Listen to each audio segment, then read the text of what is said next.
কি বলবো? আসলে বলার মতো কোনো ভাষা নেই। এই মেয়েটার জন্য, এই যে ছবিতে মেয়েটাকে দেখতে পাচ্ছেন, এই মেয়েটার জন্য দুটো ছেলে মারামারি করে মরে গেল। মানে একজন মরে গেল, আর একজন জেলে গেল, হয়তো তার ফাঁসি হবে। মানে ধরে নিতে পারি যে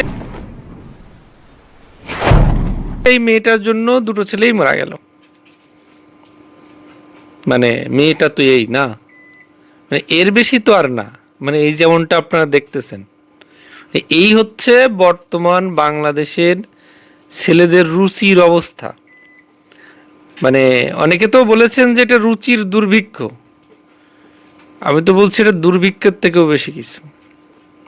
আসলে কিছু বলার নেই ভাই, কিচ্ছু বলার নেই। এই মোবাইল এসে না, মানে এই অনলাইন জগৎ, এই হোয়াটসঅ্যাপ, ফেসবুক, মেসেঞ্জার, ইনস্টাগ্রাম, এই জিনিসগুলো না, মানে মানুষের ব্রেনটাকে একেবারে কি বলবো, আসলে ধ্বংস করে দিয়েছে। ভাষা নেই। যাক, যে মারা গেছে ওপরে সে ভালো থাকুক। আর আপাতত যিনি জেলখানায় গিয়েছেন তার জন্য শুভকামনা। কিছু আসলে বলার নেই।